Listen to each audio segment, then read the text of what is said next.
himself. Congratulations for the big win. Thank you. It was a heck of a day.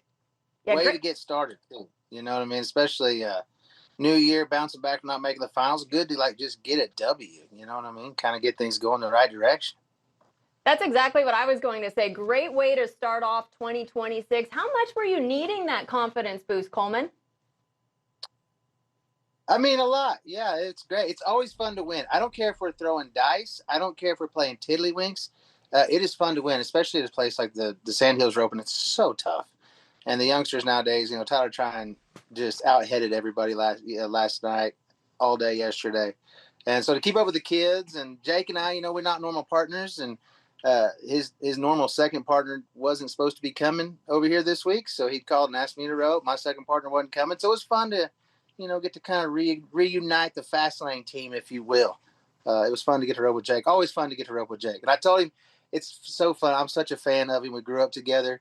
Watching him win the gold buckle this year, I was jumping up and down when we were at dinner and got a little tears in my eyes. And so it was really neat last night, even when it's not you, but they say, here's your 2025 world champion team roper, current world champion, you know what I mean? And even though they're talking about Jake, it still gives me butterflies in my stomach. So it was a lot of fun last night getting to do that. Okay, I got to back up because I gotta get you to explain what you meant when you said my old fast lane team roping partner, because those of us that know that takes you back to when you were kids. But really, explain how far back you guys go.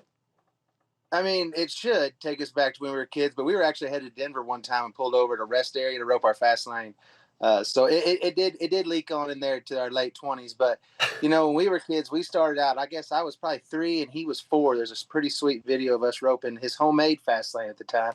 And then we kind of got into the better equipment there, and we've roped all through junior rodeos. I think I won my first junior rodeo buckle ever, heeling for Jake Long, riding Old Booger, my old roan horse, and then got the opportunity to win my first NFR buckle heading for Jake, riding the same horse. So it's been special. It's been we're basically brothers, and it's been fun to see our career paths and everything that's happened, before us. Jake's obviously one of the most deserving world champions. He's been one of the greatest of all times, I think, with, now he's got that gold buckle that kind of puts that final feather in his hat, you know what I mean, to kind of solidify where I've always thought he was as a healer. I mean, honestly, that's the reason why I went to heading, you know what I mean? He used to head for me, and then I realized I could even see the writing on the wall, even though I'll never admit it to him, ever.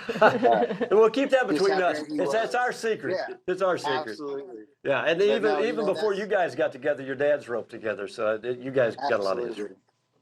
A lot of lineage there.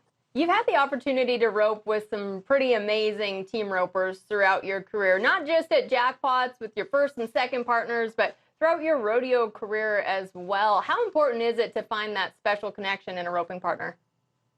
Oh, it's everything. I mean, that's what you take off and take time away from your family is you got a partner you believe in, and, you have a chemistry that you're willing to go try to make your mortgage payment with. So, I've been blessed the last 5 years roping with Logan Medlin. It was something we worked really hard on, getting our run put together, and before that I had Billy Jack Sabins, and, of course, Jake Long back in the day when I first got started making the finals. So I've had some great partners over my career, and finding somebody that's always on the same page with you, both professionally and, in their personal lives, all of us being kind of the same age and have the same kind of things going. That's really important because, honestly, it's a second marriage, man. And I know how hard it is, keeping my wife happy. And even though she's the greatest wife in the world and it doesn't require a whole lot, it's the same with your partner, with your roping partner, man. Like, you're just adding in a whole new relationship to your already marriage. And so I'm really excited this year to get to rope with Travis Graves, man. He's somebody just like Jake, grew up together a lot. Of course, he was so far ahead of the curve. Like when we were kids roping, you know what I mean? He was already roping with Jake Barnes at the U.S. finals, winning tons of money. And Jake and I were still watching like the 7-point roping, you know what I mean? Just dreaming big one day. So to actually have the opportunity to rope with Travis is something I wanted to do that my whole career. And we've had a few chances and just the timing's never worked out. So I'm really excited about the opportunity to rope with Travis this year. And I know you're excited about the Timed Event Championship. I've been following you on social media, Toter Tales, and man, you've been getting after it with Will Loomis in the Bulldog and practice pen. Man, I'm going to be honest. Historically speaking, I would like to go back and teach Bill Pickett how to team rope. Man, it does just make end it right makes there. heading so much simpler when I realize now when I'm just trying to catch the steer with my rope and not my bare hands. Yeah, it's been an adventure. Let's say I've jumped probably, I don't know, 12 or 15 by now. Thank the good Lord I got Dale Yerrigan, lives right down the road from me. You know, he's won the IPRA, like 11 times, and he's one of the greatest hazers ever. And so having the opportunity to learn some great tutelage, and I've got great people that's helped me. Will came up, we had a blast for about 3 or 4 days there in a row.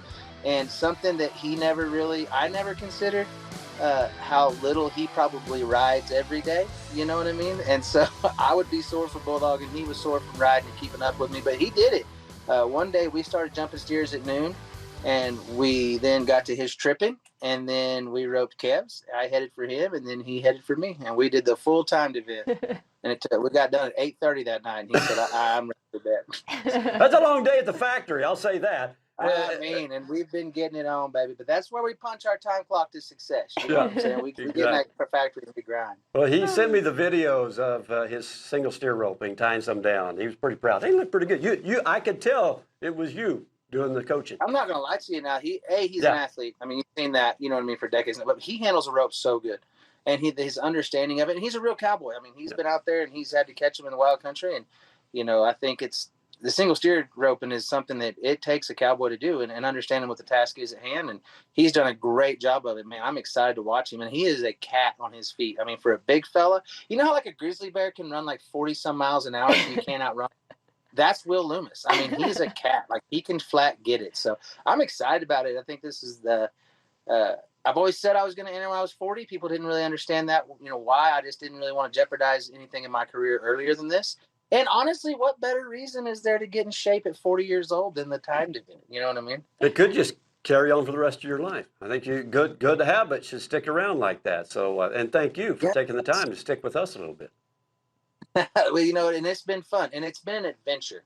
You know what I mean? And I appreciate the opportunity to get to come on Western Sports Round. It's always fun to join you and Katie, because you know, when I get to join you guys, it means I've won something. It means I'm doing great things. So, always great to get to talk to you two. Hey, always great to talk with you as well, Coleman. Best of luck with your preparation, and safe to say with your steer wrestling practice, you'll never take a rope for granted again. So good luck, and thanks again for joining. Absolutely. And I'm going to be honest, this beautiful face, because, man, black eye right before Christmas, had to do the reading at church. Every time Steph would point at me, I'd kind of give it the old wince, you know what I mean? Like, oh, baby, not in public. Yeah, so all our Christmas photos had a lot of my black eye. So steer wrestling's been tough. Timed event prep's going great. Sandhills Classic was amazing. Looking forward to a good 2026. Hey, well, that was a lot of insight right there into his prep, but we were visiting with Coleman Proctor because of his big win at the Sandhills Invitational. We also want to congratulate some of our other champions in the Pro-Am. Callahan Taylor on the heeling side. He had Shea Carroll heading for him right there. Won the aggregate. 24 and 3-9 on 3. Those Pro-Ams are so much fun. No, they are. And they raise a lot of money for the pro ropers to rope at, too. Everybody wins, and it's a good time where the amateurs can rope with pros. Congratulations to the rest of this list. There's your top heelers on top, your top headers. Congratulations to Jordan Summers, roping with Peyton Bray, as Jordan Summers gets the Pro-Am heading win there. Congratulations. That's a big deal to get the rope with the pros, but then when you get to win with them, it's a lifetime memory. Yeah, those Pro-Am events are so much fun to be a part of. But we got a lot more fun left on our show today, including visiting with Justin Shaffer. He's preparing for the Cinch Timed event. We're going to check in on his game plan a little bit next. That's right, and Bob Tallman is preparing for the Fort Worth Stock Show and Rodeo. It's his voice that's been there for all of these decades and will continue. This year, he'll give us his personal insight when we come back. Western Sports Roundup brought to you by Resistol, the official hat of cowboys everywhere. We live it every day.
Well, for the past 50 years, the Fort Worth Stock Show and Rodeo has had one voice, one staple that has been a part of their amazing event that now pays over $1.5 million. And Justin McKee, that voice is Bob Tallman. So we had to bring Bob on the show today to give us a little preview of what his 50th year at the Fort Worth Stock Show and Rodeo is going to look like. Bob, thanks so much for joining us. And how ready are we to have 50 years in Fort Worth? Well, thank you, both of you, and thank you for what you do in the Cowboy Channel. But I'm ready. I have a lot of things going in my life, have been all since I was a kid, it seems like. And diversification, I do believe, based on the Lord's wish to give you energy to divert and be a part of the world. Oh my God, look at that picture. That was oh my goodness, that was with Jay Harwood, Justin. Yeah. And this is me. Back about 1975. And I've shot all of these pictures. I shot all of those pictures at the stock show here we're looking at. I'm sitting in the truck right now with Doug Mathis, my partner in crime, and look pretty good in pink.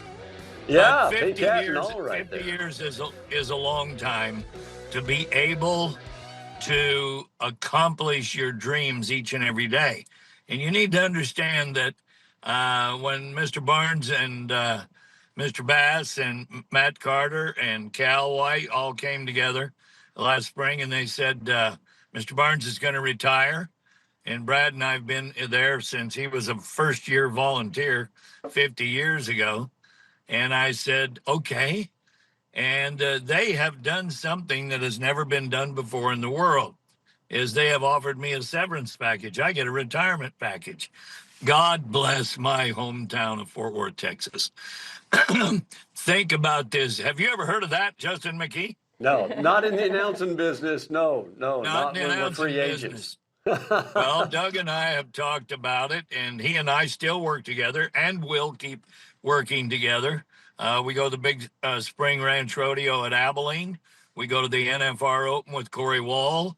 I'm going to go with Boyd and Andy immediately following Fort Worth to that little hay barn called NRG Stadium in Houston for a couple of $1 million. And then I'm going to go out west and go to Santa Maria. I'm going to go to Reno. I'm going to go to the Bishop Mule Days. I'm going to come back to Texas in the heat of the summer, then go to Montana, go to Cheyenne, do the bull riding. It's not going to slow down any. Right straight back into the fall, right here. But I want everybody to know how much I've appreciated four mayors I've served under in the city of Fort Worth. W.R. Watt brought me to Texas in the mid-'70s. Billy Minnick and Neil Gay were my first bosses. And there they are, the old wooden chutes in the Will Rogers Coliseum. The chutes were wood, the horses bucked, the cowboys were tough. And I wish they could get the smell out of that Will Rogers building and put it in that new stadium. But the Dickies Arena is the finest place in the world to have a rodeo for 10, 11,000 people. And it will be absolutely masterful. Jim Gay, following in his father's footsteps of the late, great Neil Gay and the Raptor G Rodeo Company, and he'll bring 20 other producers with him. So if you've never been to Fort Worth, I'm going to be back there in 2027. I'm going to be able to do the Ag Mechanics Show. I'm going to be able to do volunteer work. And I know that Anthony Lucia and Garrett Urigan are going to do an absolute masterful job. I get to work with both of them this year in 10 or 12 performances and do some quarter horse shows to go along with it. But back into that story, somebody said, oh, old Bob's getting old. He's done. He's getting out of here. No. There's a lot of life in old Bob, and we're going to go telling stories just like you teach in your announcing schools, both of them, Justin McKee. And Katie Lucas, I can go back and tell stories about your daddy, about your brother, about you, about your family, and all of those early days in rodeo and at Calgary and all the other places that I rodeoed before you all Texasized or came to America to live. Well, it's no surprise you're not slowing down. There's only one speed, and it is turbo for Bob Tallman. He just stays in turbo. Hey, let's talk about this time of the year, because you spent 15 years announcing Denver too. And Yes. this is it really feels like the season is in full gear when both Denver and Fort Worth are going on. Talk about those two rodeos, what they mean to our game. Well, I want to get right to them, but remember, our season started back in October, and Odessa is on right now, but Denver is on. Fort Worth is going to overlap it. Here's the deal. Back in those days in the 70s, when I worked for Chuck Sylvester and Guy Elliott at Denver, when they first started to lap over with each other, I knew I was going to live in Texas someday. I lived in Baker, Oregon then, born and raised in Nevada. So I said to Mr. Watt, I've got to go to Chuck Sylvester and tell him this will be my last year. And he said that would be the right way to do it. I did. Chuck understood. I came to Fort Worth. We had 16 performances. 10 years later, you ready for this? We had over 30 performances, 3 on Saturdays, 2 on Sundays. And I did pretty good there for about 25 years. And one night, it'll be 18 years on the 24th day. My grandkids were born. Charlie Throckmorton, Doug Mathis were there. Then another night, I got the gunk someplace, and I handed the mic to Doug Mathis, and he took over, and he'd been there listening to me as a kid, like he's sitting in the truck today listening to this interview. Doug and I served there side by side for years, and we brought Garrigan into the deal. Now we've got Anthony into the deal. None of this would have made any difference, because the last decade, Fort Worth has become bigger than ever because of the two of you, because of Jet Buchanan, because of the Cowboy Channel. And I don't care.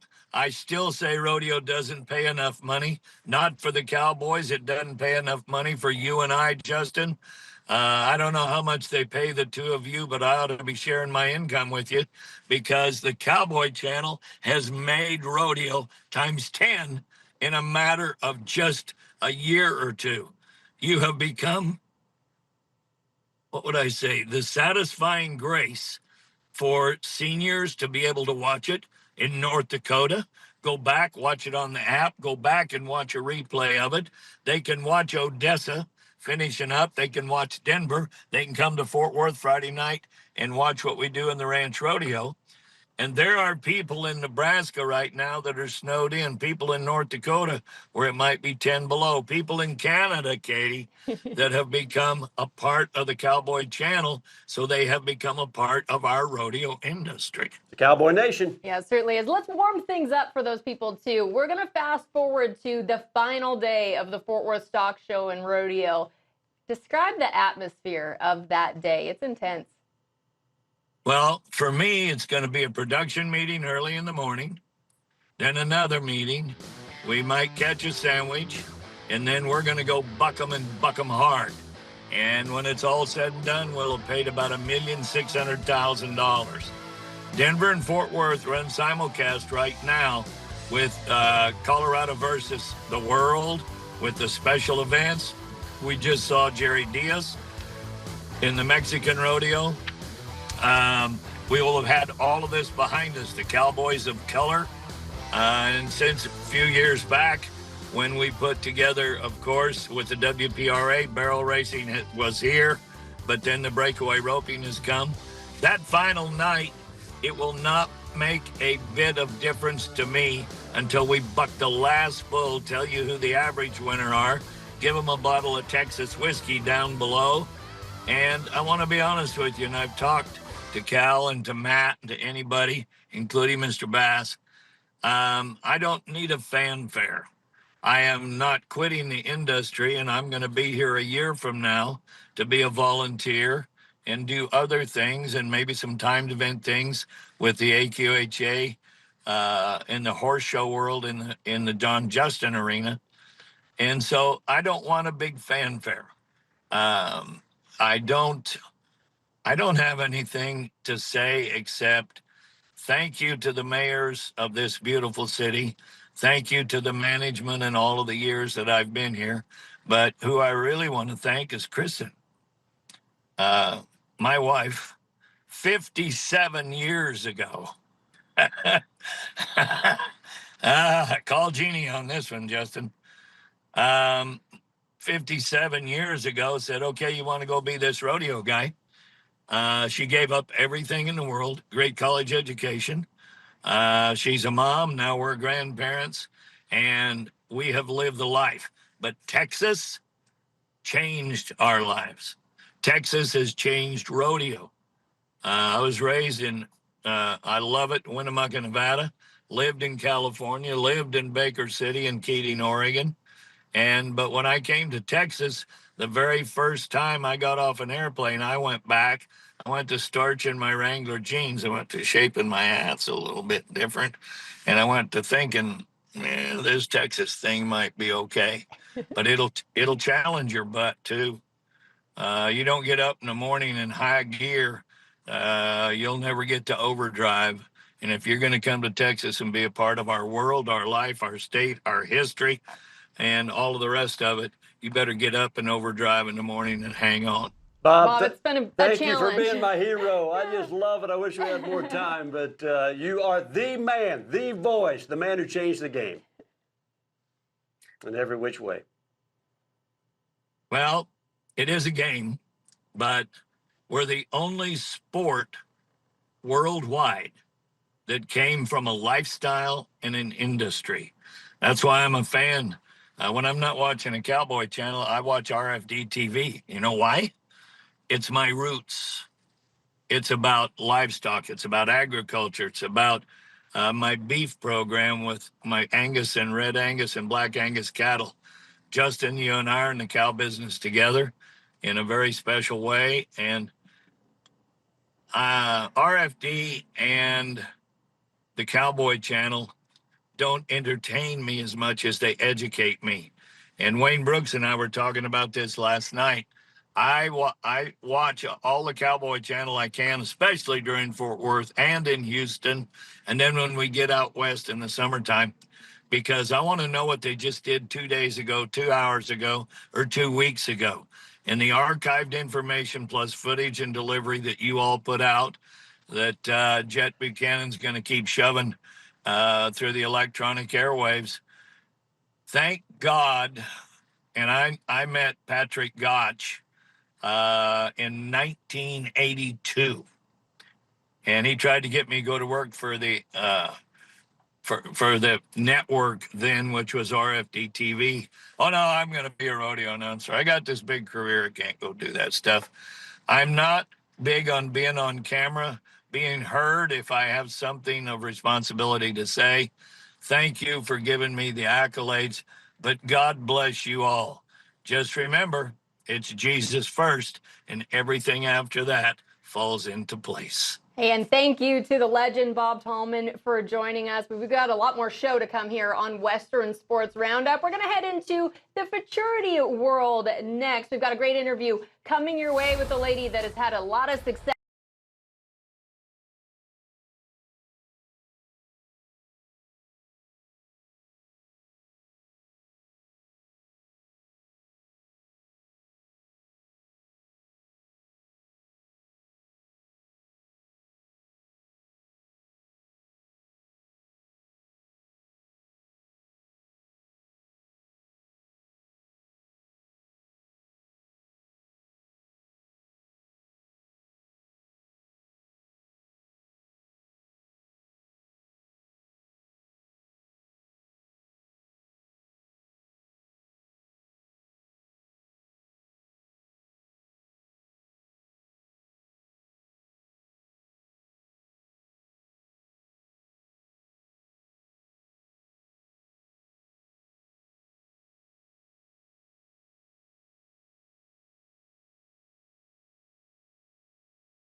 with your subscription to Cowboy Channel Plus.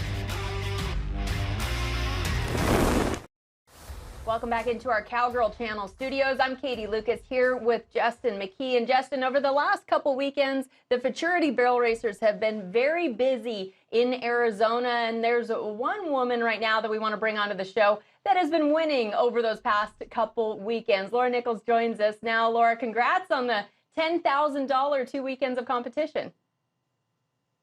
Thank you. It's pretty amazing.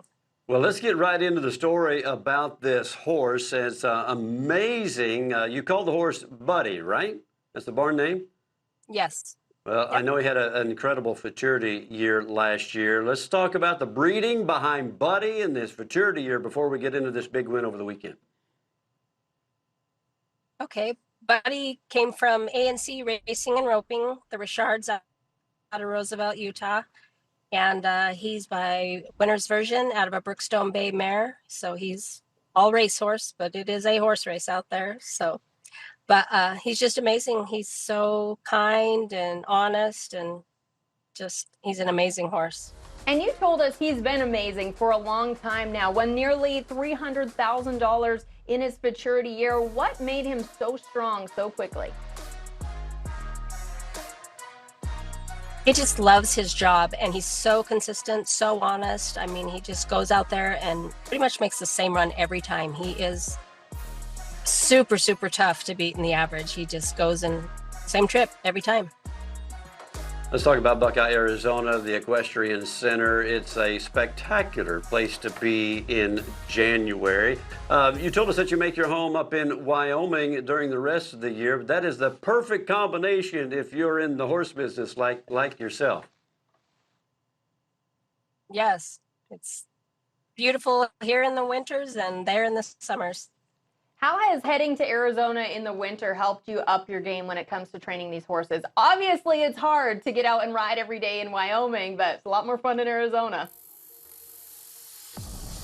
Oh, it's crazy because, you know, I used to sit there in the winters and wonder how in the world do they get those young horses clocking and running like that, you know, at that age. But I know how they do it now. I mean, you just have to be on their backs all the time and going and, you know, just time only and all everything that's involved with it, where we just don't have that opportunity in Wyoming. And you will every once in a while get one that comes along a little later, but it's just a whole different ball game to go where things are happening.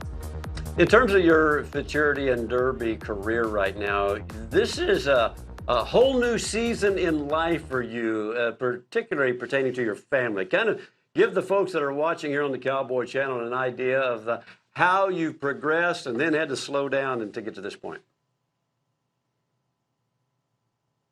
Sure, I've got 3 kids, and the oldest one from the youngest is almost 9 years, so they're pretty spread out. And just been high school rodeo and college rodeo and everything with those guys, and that was my life for a long time. And I've always rode horses in between and trained 1 or 2 here or there, but now being able to get back into it for me and have their support and their encouragement is just unbelievable, you know, that they're my biggest cheerleaders now. So it's pretty cool.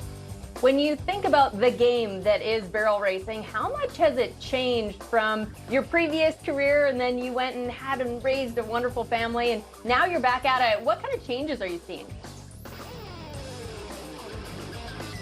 So many changes. I mean, the horses just aren't even, you know, the same like back when I was in college and that, because I've had some super horses, but to be able to, these horses that can run like this and turn, you know, I mean, you can get some of those that are the cow race mixture for sure that can still do it, but wow, it's just a whole different ballgame. But it's so cool to see the progression, how fast things have gotten, and just like in any sport, everything is faster and faster and faster each year. It's crazy how many arena records are broken, or just records in general, you know, and you always wonder what's next or how could that be broken again, but it happens. It's amazing. I think a lot of people watching the video of your horse and how amazingly smooth and fast that horse is, and smart, not hitting barrels. Rodeo, maybe? Is rodeo in the future for you too? Well, actually, Probably not. Because I've actually sold him to that little Tabitha Dial, and I have the reins here for part of this year, and I'll turn the reins over, sometime toward the end of this year or so she can start running him. She's got some big goals, and it's just going to be really a lot of fun to be on her team and cheering her on and watching her achieve the goals she has. For you, is that a part of the game plan when it comes to, working with these horses, training them from such a young age? Is that the end goal for you, or is that a tough decision to see one go down the road? You know what, with a horse like this, it is a tough decision because we all know these don't come along every year for sure. I mean, for some people once in a lifetime, but I've been blessed to have, a couple of them. But I mean, this one is just, like I say, I can't even put words to it. It's been so surreal this whole year. I mean, just a complete blessing. And, but yes, I'd love to put horses out that can go to people that they can go succeed on. And I mean, that nothing makes my heart happier than to, watch that happen. And like I say, I get giddy thinking about Tabitha because she's 9 years old, running him and going and winning. And, especially she's tiny, and I know there's so much that's going to happen there that's going to be so cool. And it's just, I don't want to give him up, but then again, it's going to be really, really neat. What's the rest of your Derby year look like in terms of your schedule from here on out? Well, I'm going to the Royal Crown next month. And actually this weekend, there's an extreme race in Queen Creek, Arizona, and the Royal Crown's back in Buckeye. And then I think I'll go to Texas to some stuff and kind of hit the same road I did last year. I'm going to go to Colorado Classic and just my goals are to go and kind of do what I did in the Derby year as I did the futurity year. And this last weekend, that was one of the goals where I won second the first weekend in the futurity and won the futurity the second weekend last year. So this year I won the Derby both weekends, which I thought was pretty cool. Maybe just follow in the same footsteps as I did last year. I think that is a good game plan right there. Continued success and congratulations on the back-to-back victories over the big Arizona Futurity weekends. Thank you. All right, that was a beautiful horse. She's off to a great season, no doubt about it. Hey, when we come back, let's freaking rodeo with Clay Tom Cooper. Who's Clay Tom Cooper? Well, you're going to love getting to know him. If you don't know, stick around. More Western Sports Roundup on the other side of this break. I need to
when next time you made the finals, Oklahoma City to Vegas, just the experience, not necessarily the roping and the rodeo, but the experience.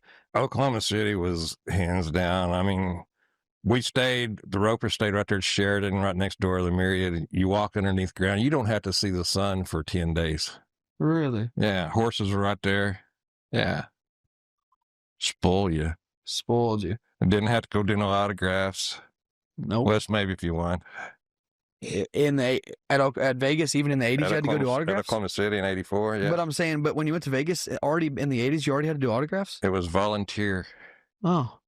Heck yeah, I tie 1 and 8. I'm going to go out there. You want to go sign some autographs? See some pretty ladies? Yeah. Something. Shoot some pistols? Yeah. So you were the first one ever to do pistols. No. No. Butch Johnson, number 86, played for the Dallas Cowboys. Wide receiver. He was bad. He did a deal. He'd slide it. He made a touchdown. He'd slide across there and he'd slide down on his knees and then just get up and go to shaking California quake.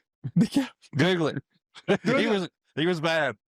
Yeah, I got to give credit where credit's due. Butch Johnson. But you were the first one in rodeo. You took it from the Dallas Cowboys wide receiver. Yeah. Butch Johnson, number 86. Did you I think this is the golden question I've been wanting to ask you. Did you ever shoot one and then he got up on you? No. Never in your whole life? No. That's impressive. Well, if there's a chance of it, I mean, are you going to look stupid? And I had to stroll back to my horse because if I run back at him, he's going to think I'm pissed off at him. He's going to take off and one's liable to get up, kind of sneak up on him. Yeah, shoot that sucker and then just ease back. Yeah, he's back up there. Yeah. What was Tight hooey.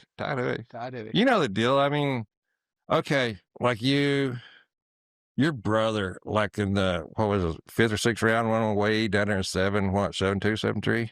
So I think 7-5, but yes, sir. Left hand. I mean, that left hand, everything's, when they get up that left hand, everything's right there.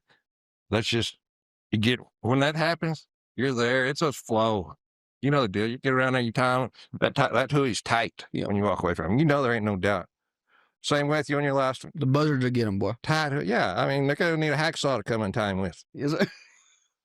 Well, I melted it on him. You know what I mean? You know the feeling.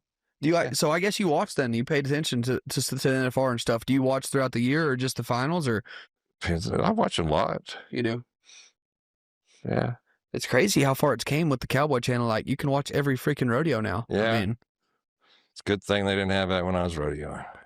What would they have seen? I would have got fined a lot more. For cussing? No. Man, I had a calf after Cheyenne one year. They split them into 3 or 4 different herds. Servy gets one, Harry gets one, Dale Hall gets some. They lease them, I guess, from Harry. I drew this one calf 4 times. I tried to buy him so I wouldn't draw him again.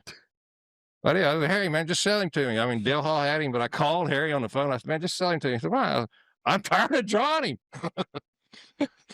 Pretty Prairie, Kansas. I got him during the show, and he runs and knocks the chute gate open. So after the show, they bring him back. I finally get him tied. When I did, I stood on his head. I beat on my chest. There's 500. 500 for what? Unsportsmanlike conduct or what? Showing him my Superman, I guess.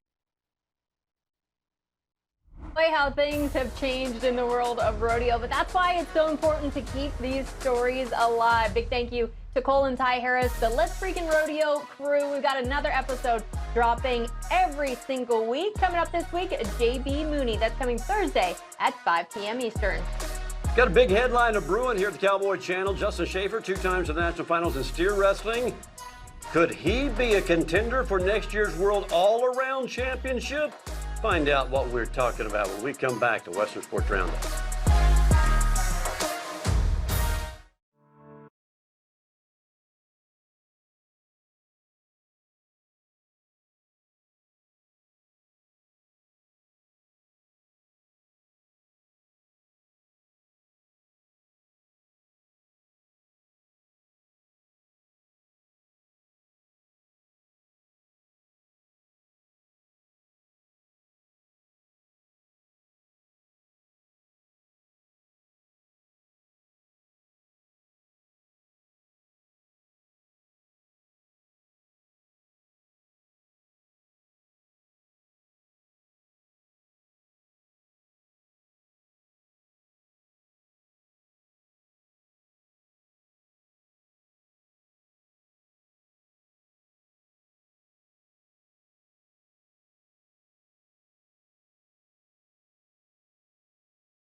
Roundup is brought to you by Rock and Roll Denim. Live boldly. Live in Rock and Roll Denim. Fort Worth Stockyards needs to be on your bucket list. You just got to see it to believe it. Kind of changes by the week. They continue to add. The next phase of the redevelopment is continuing up on the hill. More on that later. Right now, we're getting ready to talk about some steer wrestling. Justin Shaffer is going to join us. He's on his way out to the rodeo in San Diego, and we were glad that he was able to pull over and catch a little Western Sports Roundup here. Justin, thank you for joining us. Yeah, thanks for having me. Hey, congratulations, top 6 at your second NFR last year. You had a good run out there in terms of what you won, but you had a great NFR when you take what you won with how much your horse Banker, the horse of the year, won with yourself and those other riders. So congratulations on that. And then my first question is, how's Banker doing right now for 2026? He's awesome. He's been seeing Dr. Green since we got home. So I actually ran a steer on him day before yesterday. One steer is all he's had, ran on him since then, and he was happy to be back at it. He came back fresh and strong from the finals, so he's been bored, if you could imagine that. But yeah, he's happy, healthy, ready to roll. And you've been through some ups and downs with that great horse as well. He struggled with some respiratory problems in 2025 en route to the National Finals Rodeo and the amazing trip that we saw from him there. How important is good maintenance when you got a great horse like that? Yeah, it's everything. You know, I got a huge team and a great support system, great vets, and we don't hold anything back when it comes to making sure all our T's are crossed and our I's are dotted there. So he gets it all the pampering, if you will. And it's so important to know your horse too. When you have some of those things build up and know what to look for in the future so you can stay ahead of them. So there's not very many bulldogging horses that were born to be a bulldogging horse, honestly. Tell us about his background and what did he start out in his earliest stages? Well, he was on the track. He come off the track, and then they run him around some barrels. They headed on him, and then he couldn't stand winning second when you put another horse next to him. So the heading didn't work out in his favor.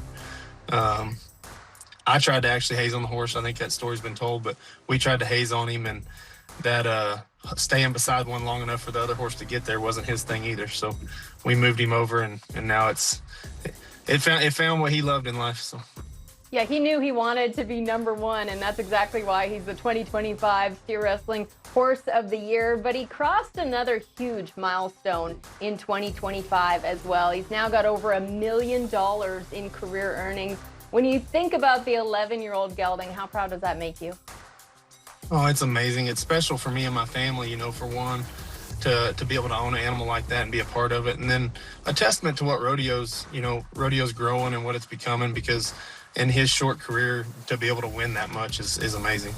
That is a great milestone. Congratulations. Okay, now we've been talking about Banker. Obviously, Katie and I, we lean towards the timed event horses when we get a chance, especially the great ones. Yeah, we get kind of in depth sometimes, but we got to switch gears because that's not the real story. Because the real story here is that the Cinch Timed Event Championship coming up the first weekend in March with $100,000 to the winner, featuring contestants competing in all 5 of the timed events. You have been selected to be one of those contestants based on an injury to John Douch, and you've never done this before. How and why did you throw your name in the hat for that? I've wanted it in there for a long time, and I'm kind of one of those people that can't stand to not be prepared for something. So the few times that I think my name's kind of been out there for it, they would have liked me to see money won in other events or whatever have you. And I didn't give it the time I should have. But I mean, I kid with my wife, but you know, I'm not getting any younger to do this event, so I better get my name in the hat when I could. So very blessed to get the opportunity. I grew up with a rope in my hand. I didn't start steer wrestling until I was sophomore in high school. So we'll see if I can get it sharpened up enough to be competitive at this. You know, when we think about the contestants that compete there at the timed event, largely we see ropers that just kind of figure out the steer wrestling game. You certainly don't have that problem. You're a steer wrestler that obviously has a background in roping as well. Will that give you an advantage, do you think? I hope so. You know, the steer wrestling can always be a little bit wild there. So I hope that can be the event we get taken care of and then make sure we do our job in the rest of them. Yeah, that's one of the most entertaining things. I think, that thing is sold out. So if you don't have your tickets, you need to get them. But I think watching the Trevor Brazils and the other timed event guys that don't do a lot of steer wrestling is one of the reasons people want to go. Seeing you out of your element in an event that you rarely compete in. So that leads me to my question to you is, we obviously know the steer wrestling is your top event. Kind of rank them in order for us right now. Which is the next best event on down to the event that you're maybe dreading or worried about the most? Yeah, I think it'd be pretty common for most bulldoggers, but it'd be calf roping next. Head and steers I've done a lot of. I've healed a lot, but that dang sure need to heal a lot before then. And then the steer tripping always comes, for anybody that hasn't been to that event and doesn't play in the steer tripping often, that'll be what we put the most work into. Is there anybody that lives near you that's had some experience in steer roping that plan on helping you out? In that area, there's tons of guys, but somebody I have a lot of background with that was willing to help and always willing to help. Cash Myers, I'll go over and get quite a bit of instruction and a bit of practice with him. And you mentioned you like to be prepared. You're a contestant that always likes to be prepared for the task at hand. You've kind of got a shorter runway to prepare for the event this year. So what are you doing to kick things up a notch? Yeah, I'm putting in an order for calves. I was going to get my oldest girl a new set of calves, and we might have bought a few more than she needed. So I'll get a set of calves and a few more steers at the house and take care of those two events, the team rope and calf roping, and then just go everywhere I can. And tying, we'll tie some steers down and a bunch from the post at my house. Tucker Allen's excited about that. We get done bulldogging. I told him every day we got to tie some steers down. So we'll go as many places as we can and get as many reps in as we can. And then I got plenty of horsepower as far as getting slow, methodical reps in. I got plenty of colts and stuff like that to get the reps in. So it'll just be every day. This month kind of got ate up on me. We're going to go to San Diego, and then I got to drive from there to Denver.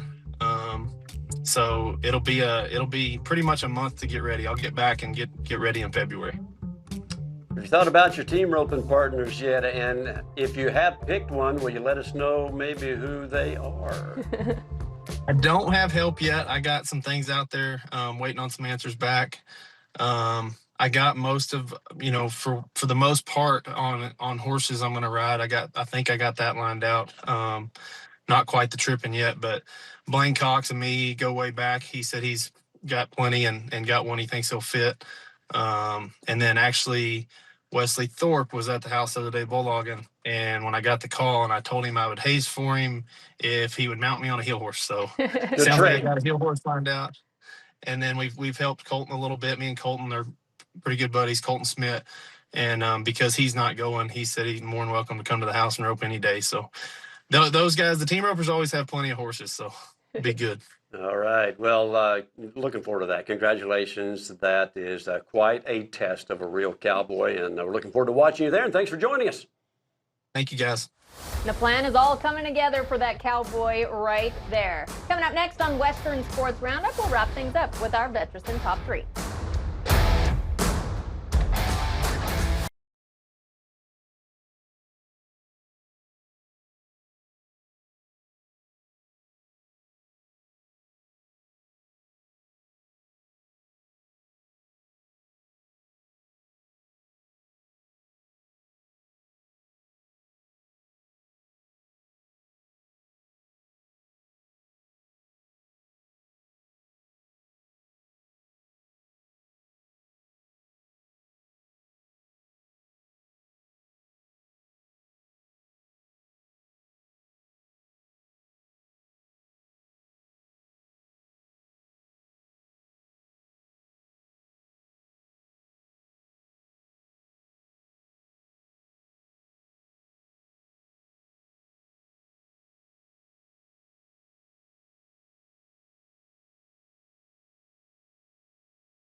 Recapping our top 3 headlines of the day, thanks to our friends at Vetericen, Clean Treat Heal, Advancing Animal Wellness. And one of our top headlines includes a big win out in Odessa at the Sandhills Open Invitational. Coleman Proctor and Jake Long reunited for a $16,000 win. And you just heard from him, Justin Shaffer is ready for this first timed event championship. He's got a plan and he's just carrying it out over this next month or so. And Bob Tallman, the legendary announcer, graced us with his voice here today, ready to celebrate his 50th year at the Fort Worth Stock Show and Rodeo. What a milestone. What a man who's made such a difference in so many lives. I don't know anybody's given more passion to the sport of rodeo than that guy. Yeah, I couldn't agree more. I'm excited to get to work alongside Bob for the next few weeks there at the Fort Worth Stock Show and Rodeo. It'll be here before we know it. It's about to kick off with all of their preliminary events, and then the tournament is always so exciting. All right. Well, it's been a pleasure to have you join us here on Western Sports Roundup. Looking forward. Hey, we're going to do this again tomorrow, right? You and me? Deal. I'll be here. Right here. You guys make sure you join us as well. For everybody here at the Cowboy Channel, thank you for watching. We'll see you tomorrow.